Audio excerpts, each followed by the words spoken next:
जो आपने जस्ट अभी सुना इसे शमनिक ड्रमिंग बोलते हैं। हम कुछ बहुत स्पेशल करने वाले हैं आज इस एपिसोड में। We are invoking energy of both the worlds, the spirit world as well as the rhythm of earth. In shamanism, it's the practitioner who goes into the trance every time and they can connect with the spirits of their clients. How do you define shaman? Or was it like an ancient tribe which used to practice occult? Anyone who can go into the spirit world while still being present in their bodies. Is there anything that you can share about the access mantra? I have seen people come out of depression just by chanting the access mantra 100 to 500 times during the day. All of life comes to me with ease, joy and glory.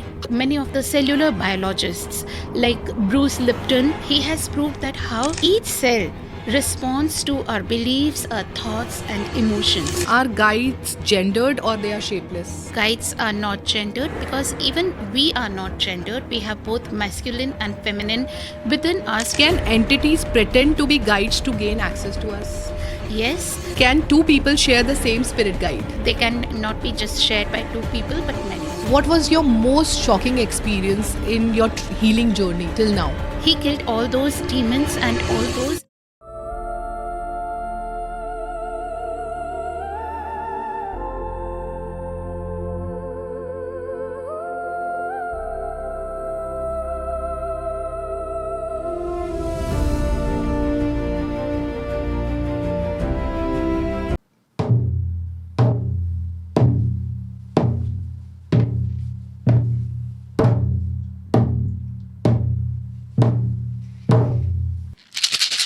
जो आपने just अभी सुना इसे शमनिक drumming बोलते हैं और हम कुछ बहुत स्पेशल करने वाले हैं आज इस एपिसोड में. What we are trying to do is we are invoking energy of both the worlds, the spirit world as well as the rhythm of earth. So we are connecting both the worlds together for you. Welcome to the third episode of Nerissabyshikha, the shift. So we have a very special guest today. Her name is Tasneem Ali Bunglowala. She is a well-being coach, an energy healer, a facilitator for consciousness, and she has about 2 decades of experience into corporate IT world. In 2017, she made a bold move wherein she chose to be a healer. And since then, she has answered her calling. She is a healer, she is a mentor, she is an energy giver. So, Tasneem ji is certified in shamanism, B4 formats, radical forgiveness, access consciousness, and many other modalities. She works with individuals and organizations to awaken them and heal them. So today with her, we are going to explore a beautiful journey together. And she will help us understand a lot of methodologies and modalities in between the worlds and something which is not visible in this world but has a lot of meaning. So let us discover how. Thank you, Shikha, for inviting me on this show. I am so honored and blessed to be here. We are blessed to have you, Tasneem ji. And it was a long, wait that we wanted you on the show. I will directly jump to the first question now. And, you have been an engineer with 2 decades of corporate IT experience. I really wanted to ask you, what made you, move towards this shift? Was it the whispers of the universe, or was it a one-shot decision, or transition slowly happened? I would say it was a slow transition. There was an inner calling that I was experiencing for quite some time since I would rather say 2009, when I started going into some life transformation work. And then things in my life and the challenges that I was facing in the family, that introduced me to the energy healing work. Okay. And what was your first, modality, or what was your first dive into the world of healing? So I started off with access consciousness, and the first thing was access bars and clearing the entities.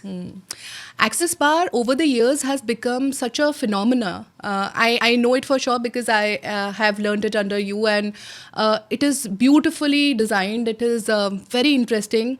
If you can throw some more light on how Gary Douglas has invented the entire system, and they say that this was also channeled. So a lot of people know about it, but people who don't know about it, if you can just clear it from a common man's perspective as to what access consciousness is all about. Access consciousness has basically brought about many of the ancient methodologies into one set, and it gives you a number of tools to live life more fully with ease, joy, and glory, as we call it. So, access bars are 32 points on the head. When we touch it lightly and we smoothen the flow from the universe through the earth and into your body, your stress gets released, you feel better, you get healed. All kinds of dis-ease in the body, be it mental, physical, or emotional, that starts going away, and it gives you a lot of peace and calm, not just in your mind, but also in your body. Lovely. Okay, I just wanted to ask you one more related question. That there are a lot of dimensions that we talk about in even consciousness. So, are these dimensions real, or how many dimensions actually are there in this universe? And how do we access all these dimensions? I believe that as a human being, we will never know the exact answer to this question. Right. Because you have chosen human embodiment to experience some things on the earth plane, and this is beyond our knowledge and understanding. Yes, we experience to be in different dimensions simultaneously many a times, and many theories have shown that we do exist in multiple dimensions at the same time. We may also call it multiple realities. But then to be saying exactly how many number is there would be making a wild guess. Right. Access consciousness talks about a lot of scientific principles and letting go of a lot of, inhibitions or blockages, and it opens up a lot of portals. So is there anything that you can share about or talk about the access mantra, or if whatever is available to the world? Sure, that's a great question. So we have the something called access mantra, which is very simple, easy, anyone can do it. But then the kind of changes that it brings about in your world is phenomenal.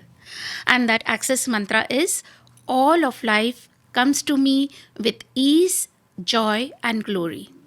So I would invite all the audiences who are listening to us right now that you say at your end and feel the change in the energy that you have in your body, in your emotions right now.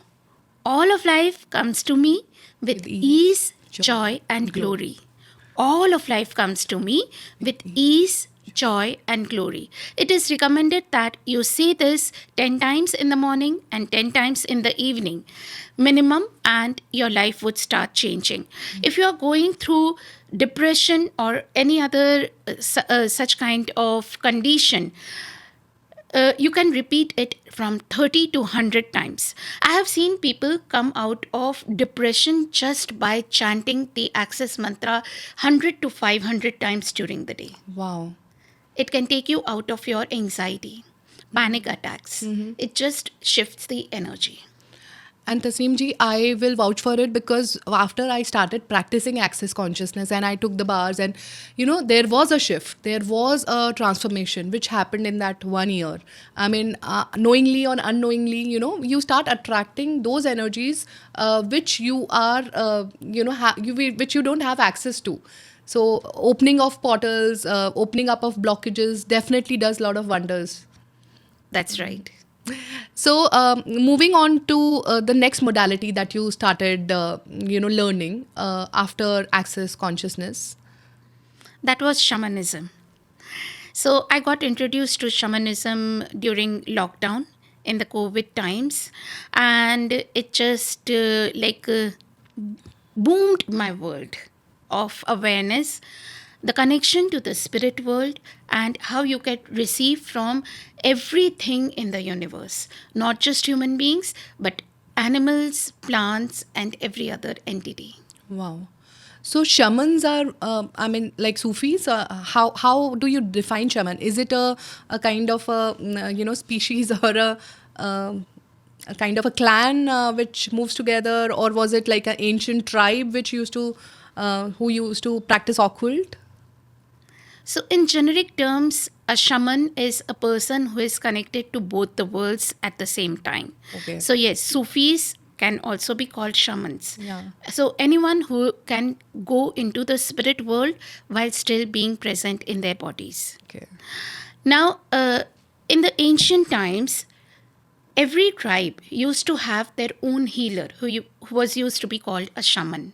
Oh. And the shaman was responsible for the well-being of the whole tribe. People used to go to them when they were feeling like any kind of disease, or they wanted guidance. Okay. So they were doctors as well as healers. I mean, a dual role. Yeah, I Medicine? basically think that doctors and healers are same. playing the same role. Yes, very true.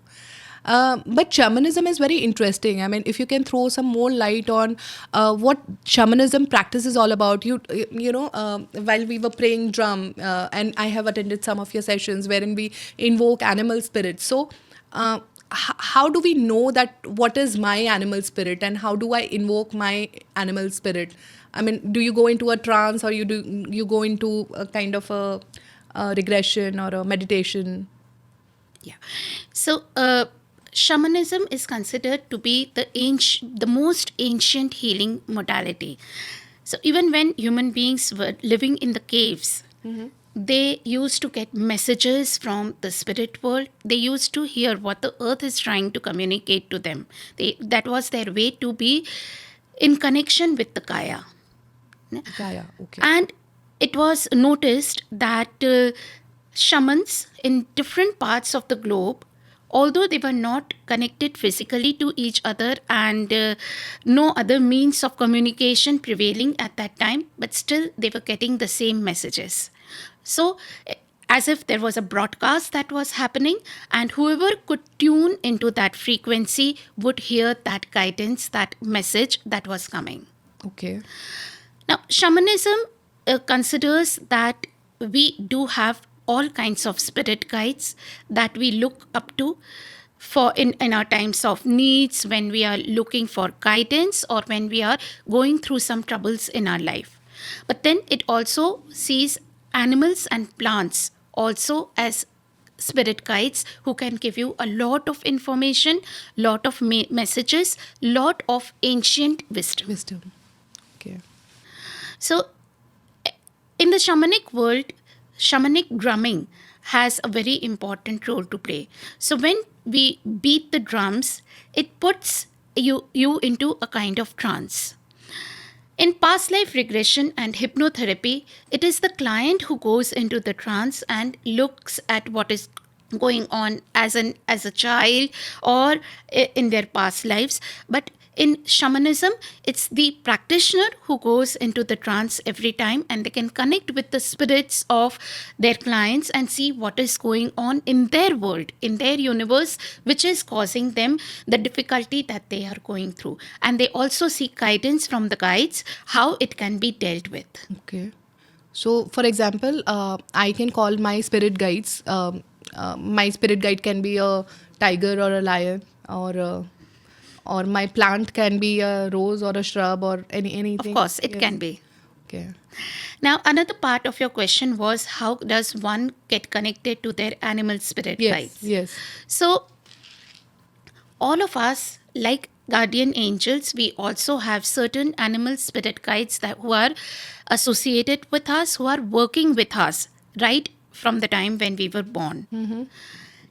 When you take a journey into the spirit world with a shamanic facilitator through this shamanic drumming practices, then you get introduced to your own primary animal spirit guide. Okay. So I, as a facilitator of shamanism, is not supposed to tell anyone who their primary animal spirit guide is. Because your primary animal spirit guide is your ally. He's your best friend. So he would like to reveal itself to you rather than to me. So you would find your animal spirit guide, and then you would build that connection where you can communicate to them and start receiving messages from them, guidance from them for whatever you want to ask them. Oh, lovely. So, I mean, when I invoke my animal spirit guide or my plant spirit guide, those would be there with me forever. I can call them like, whenever I Of course, want. they have been always there with you. It's just that you haven't discovered them yet. Okay. So when you find them, when you connect with them, they feel extremely happy. Oh, wow. Tasneem ji, I see a lot of repeated numbers. Is it a way of my spirit guides communicating to them? And sometimes I avoid, sometimes I think, it's not true. Or sometimes तो repetition इतने ज़्यादा हो जाते हैं कि I get very boggled. And a lot of people who have been coming to me also for, readings, they also see a lot of numbers. So what is it behind these numbers? And when you stop, giving attention to them, does your spirit guide goes away? And how is it? I mean, what is the message that universe is trying to give to you through numbers? Yeah, so numbers are in a way like the universe is trying to show you synchronicity. Right. So when you see repeated numbers, it's like universe is saying that you are in sync with whatever is going on around you. And yes, different numbers when appearing in sequence or in different combinations, they convey different meaning. Right. And it's a way that your spirit guides, that your allies in the other world are trying to tell you that we are there for you. Okay. The spirit guides never go away. Right. They do not have judgments. Right. They never try to punish you. They are there patiently waiting for you to recognize them, to get connected to them, and to receive from them. I also had this question because I should have asked this earlier, but does logic, how do you, because you've been an engineer, you have been into, that world also. So don't you question things because here it's all about energy and frequency. So logic doesn't, confuses you or maybe tell you that, think more radically. That's a beautiful question that many of us face while we are on this spiritual journey. So I have been a student of science and by the grace of God, a very meritorious student, being the topper in my engineering throughout, as in the bachelor's and also in my master's degree as computer engineer. Wow. So I have been a very logical minded person. And I like to reason things. Right. What all these modalities have taught me is to use my right brain also to my advantage. So over the years, I have learned how to work with both sides of my brain, the right brain and the left brain, together, and not being in question, doubting things, questioning things is not wrong. Correct. But then you would get the answers in due course of time. Till then, I have learned to have faith, to be patient, to experience things. And as time goes, science does prove many things. So, few years back, we didn't know how affirmations work. Yeah, how the energies work. And now, how the manifestation works. Yes. And many of that is now being proved by quantum physicists. True. Also, like many of the cellular biologists, like Bruce Lipton with his biology of belief, he's a cellular biologist. And he has proved that how each cell responds to our beliefs, our thoughts and emotions. Even genes can change, they can mutate.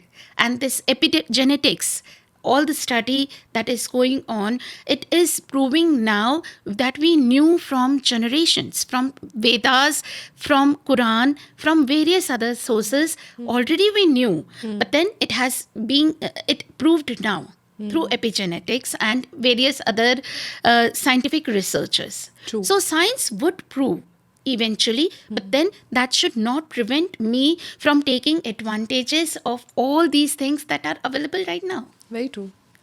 And over these 10 years, the proliferation of all these subjects, I mean, these are studied as subject, DNA coding, and there's a intermingling of lot of fields. I mean, science, spirituality, occult science, energy, frequency, quantum physics, everything is so interconnected now, and people are accepting it also, because there are proof of evidences which actually, are giving people a kind of an insight that this is true, this can happen, miracles do happen.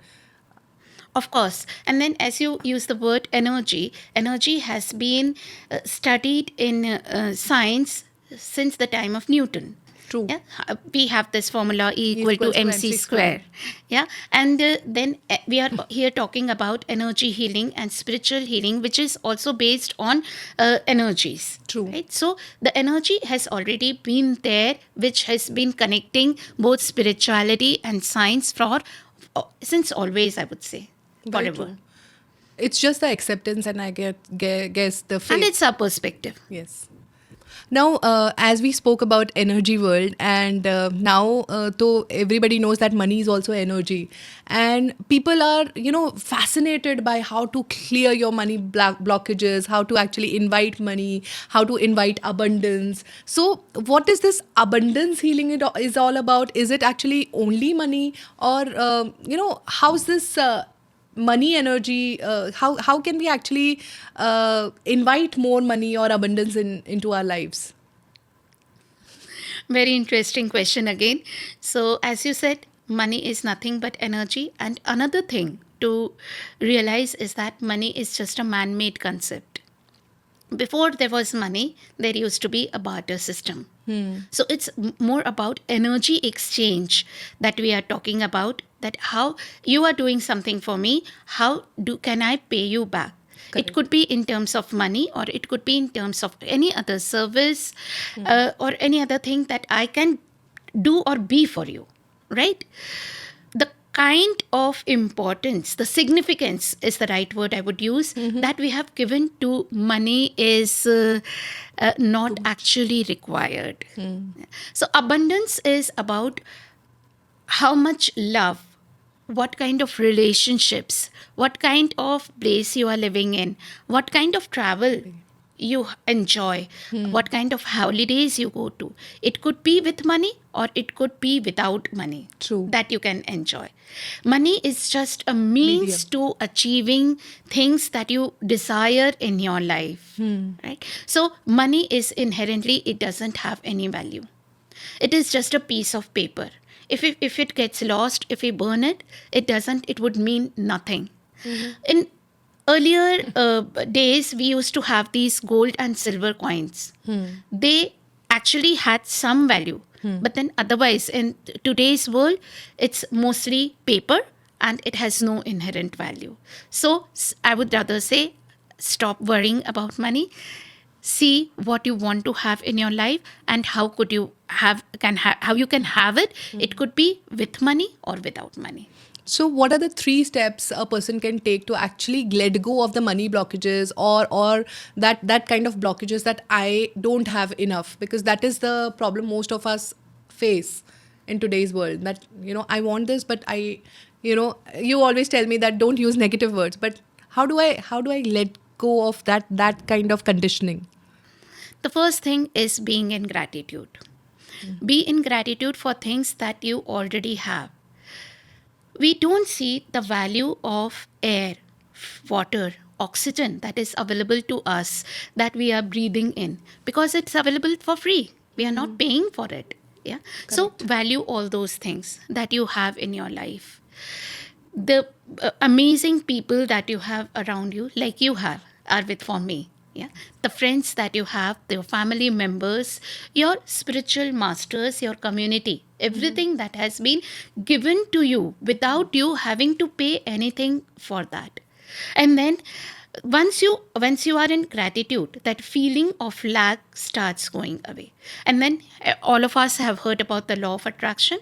So if you have lack inside of you, what you will attract is more of lack. But when you are in gratitude, when you are actually experiencing that abundance inside you, that you have so much already without having done anything for it, then you actually go into so much, you actually be in gratitude. You start living in gratitude in every cell of your body, and then anything can be attracted towards you. So the first step, as you asked, be in gratitude.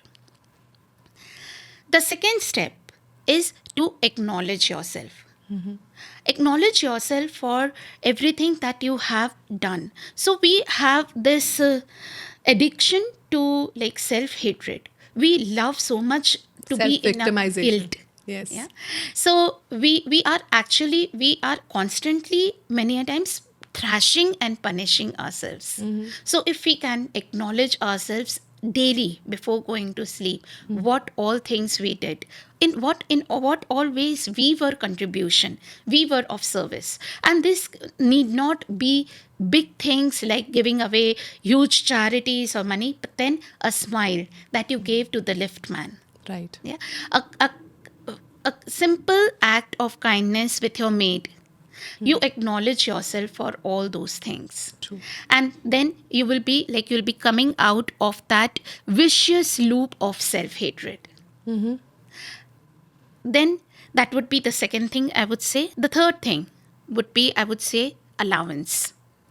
Allowance is where you allow people, you give them the choice, the freedom to be who they are and whatever their choices are.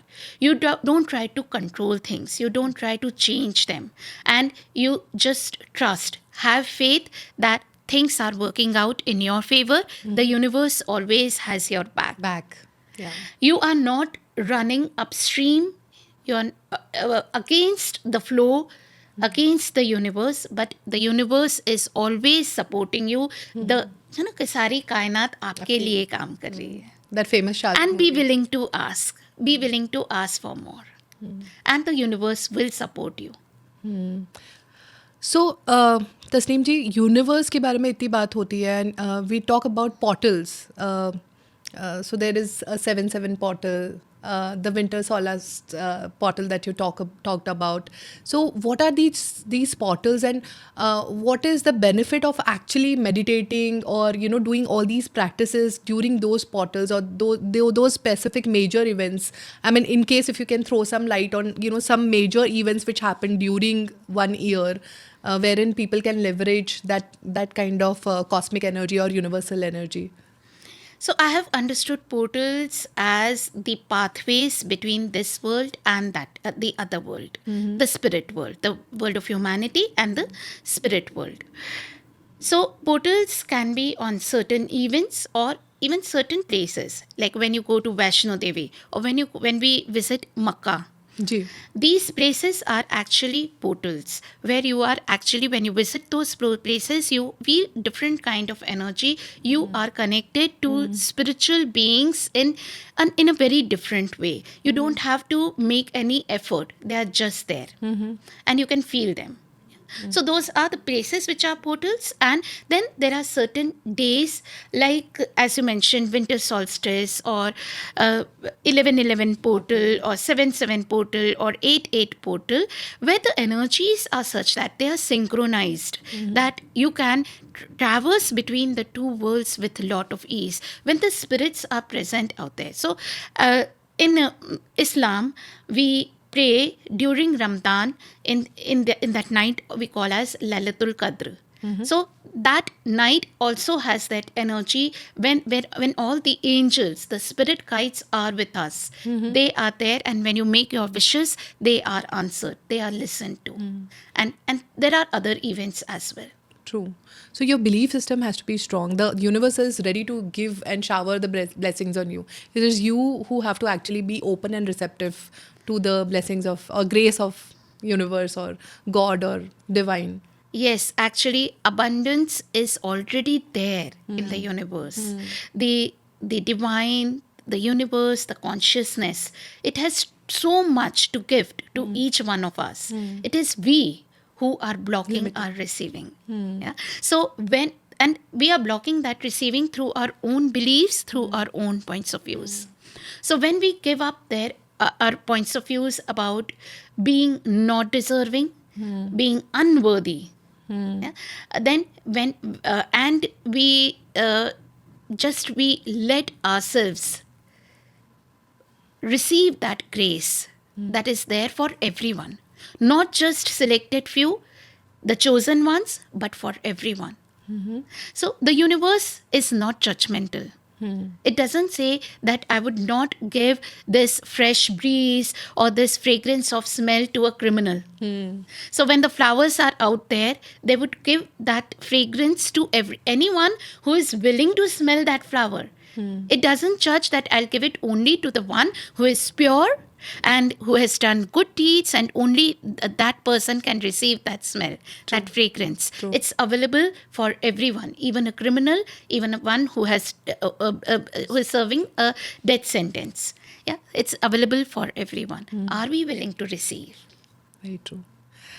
And I'm just moving towards my last questions. And there's a lot of dark matter in today's world. People talk about evil eye. People talk about dark energies. People talk about, I'm drained. So whenever they go to parties, or I know you've told me to be non-judgmental, but, people are facing these issues. So what are these dark energies? How do we prevent our energies to be, sucked away? And how can we uplift ourselves so that we are not affected by all these other unseen forces? Or is it even true? Okay, so a very simple thing I would say, that if you are in a dark room, you can light it up by burning a candle, right? Even a candle flame would diminish that darkness. So get present to the light within and shine. Raise your vibrations, raise your frequencies to so much that you are light. So when you become light, no darkness can affect you. The darkness is just the absence of light. That is so well put. And I guess we all need to have access to our own self. So that introspection or the inward journey is so very much required in today's world. We are just, going externally and asking for it. It is all inside. It is all within. So we are so prone to victim consciousness. We are actually addicted to victimhood. We want to put the blame of anything that is happening to us on someone else. On someone else जिसने नजर लगा दी मुझे, या black magic कर दिया मुझ पे, या कुछ हो गया जो मेरे साथ हो रहा है, उसके लिए रिस्पॉन्सिबल कोई और है. So when would we take our own responsibility? We are 100% responsible for what is happening to us and also what is happening around us. True. So if the black magic is happening to me, it's affecting me, what are those energies in me which are attracting black magic towards me? What is that darkness inside me which is inviting that darkness towards me? If I am light, what I would attract and what I would be is light. So why not put my attention, focus on being more light, being more consciousness, being more in oneness, being giving away my judgments and my negative beliefs about myself and others, and then there would be nothing else left but love and oneness. So beautifully put. I'm really glad that I asked this question. Also, how do you spiritually evolve? I mean, as you said, that there are spots or there are temples or gurudwaras or masjid wherein there are energies which are open. There are some times, during the day wherein you should meditate. So how do you get that one glimpse of spirituality, or again, I would say nothingness, or is sleep also a kind of a, meditation? How do you get this solace or this peace in between this chaotic world? What are the rituals one should practice apart from the known ones? I would say that the external world is a reflection of whatever is inside of you. If you feel that you are living in a chaotic world, actually the chaos is within you. and you are observing that chaos within you outside. That the world is just a mirror of whatever is inside you. The whole universe is contained within you. So if, what appears as a chaos to you might be like fun for me. Yeah. So there is no chaos out there. The chaos is inside you. So the practices would be more of like being more mindful, being more in now, like living each moment Right. In rather gratitude. than being living in the past or in the future. So what puts you in the chaos is like when I'm sitting here, I'm doing this podcast with you, and then I'm thinking, is my driver going to arrive on time? Is my cook there at home cooking for my kids? Or if I'm not here in this present moment, that chaos is going to trouble me. Otherwise, there is nothing there but just like being in this moment, being away from the chaos and being peaceful. We are living in a world where there is so much of stress, and it's impossible not to be affected by what others are saying, by what others are doing. We do get touched by others' energies. The practices would be just taking out time to just relax, just connect again with the source.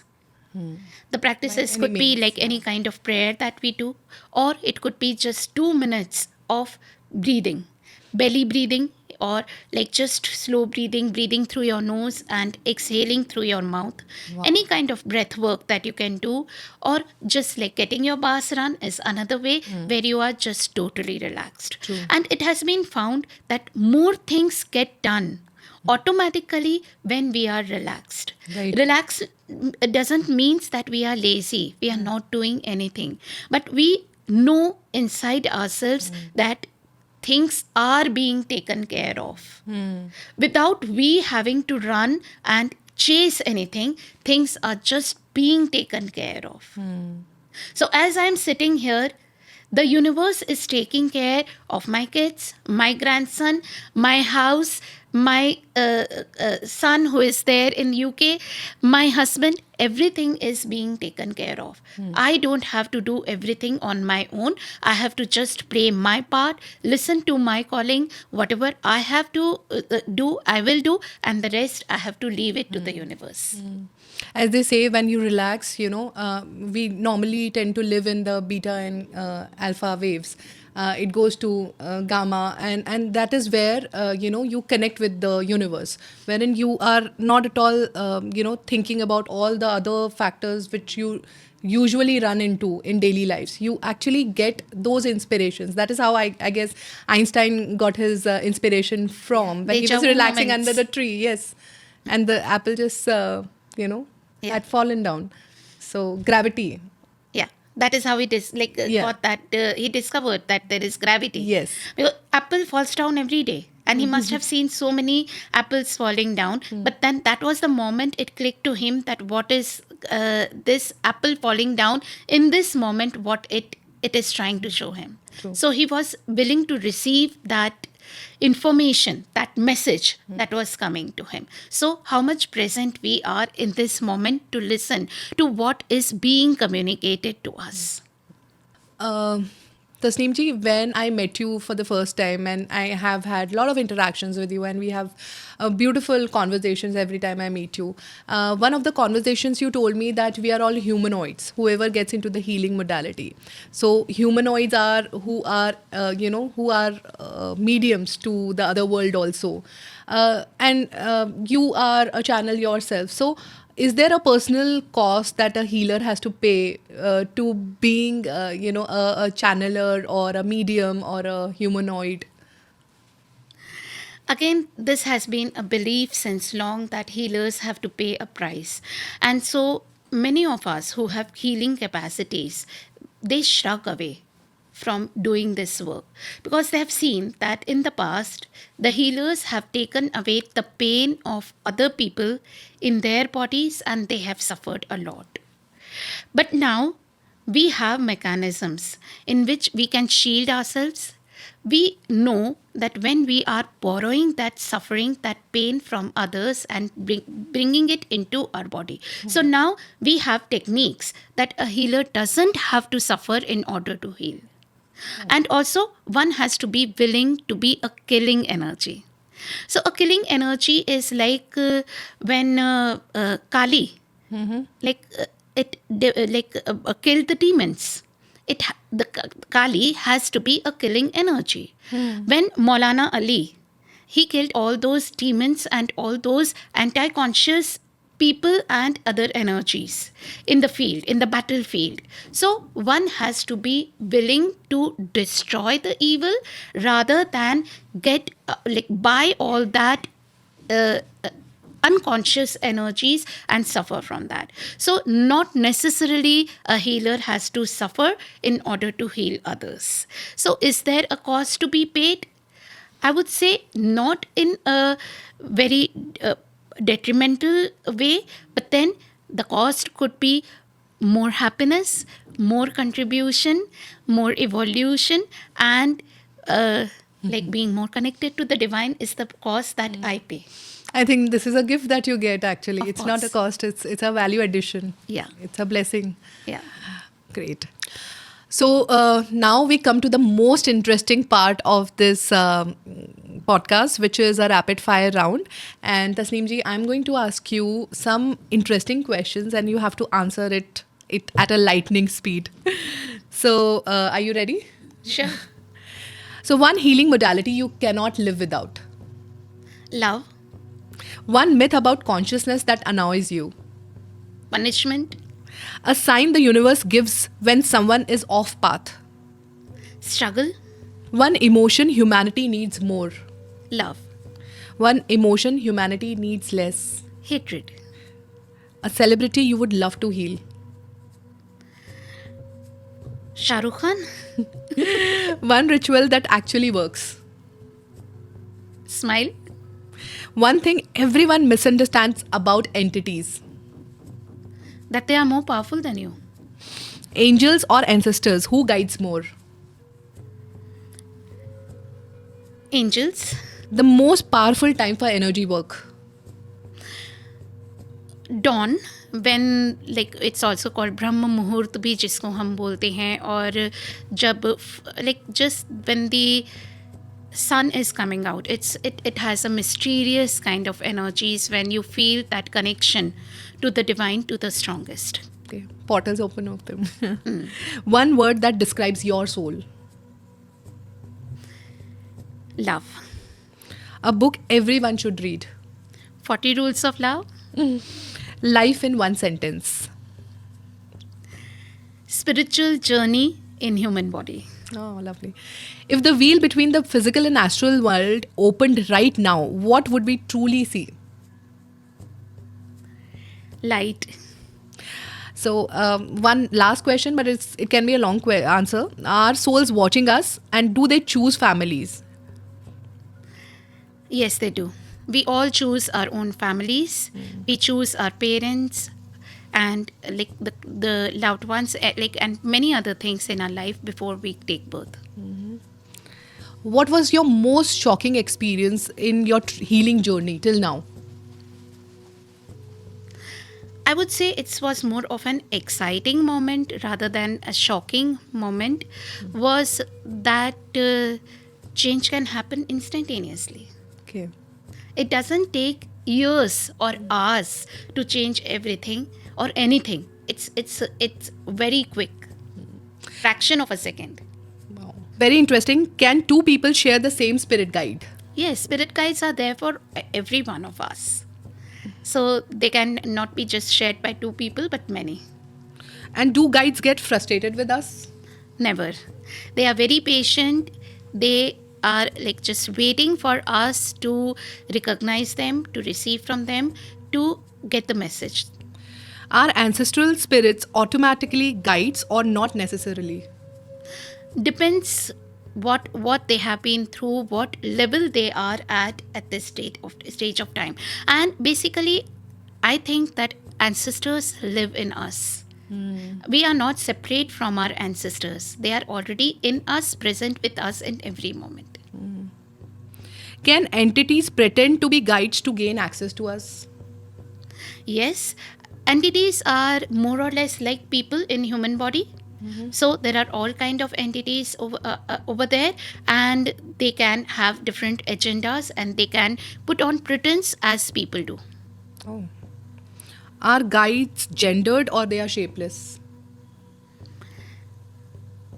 I believe that guides are not gendered, because even we are not gendered. We have both masculine and feminine within us. We just chose to be in a particular gender in this Human body to experience certain things Correct. in this lifetime. So as we have both masculine and feminine, they are not gendered. And can spirit guides cut off toxic people also from our lives? We have attributed far too many things to our spirit guides that they have to do it or they should be doing it.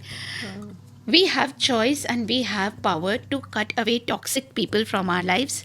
Yes, we can request spirit guides to help us do that, and they would aid us into cutting off those toxic people. But then it is us, we have to take the responsibility and take action. True. And what's one myth about spirit guides that you wish people should stop believing? One you just said. So I'm surprised that how people wait for the spirit guides to do certain things for them, while they can take their own actions and they can make choices. So delegating everything to the spirit guides rather than taking responsibility. And the last and very important question, how was your experience in the show? Very nice. It's eye-opening for me. So many things that I discovered about myself as I'm answering your questions. Thank you so much for being here, Tasneem ji. It was a pleasure having you with us. Thank you.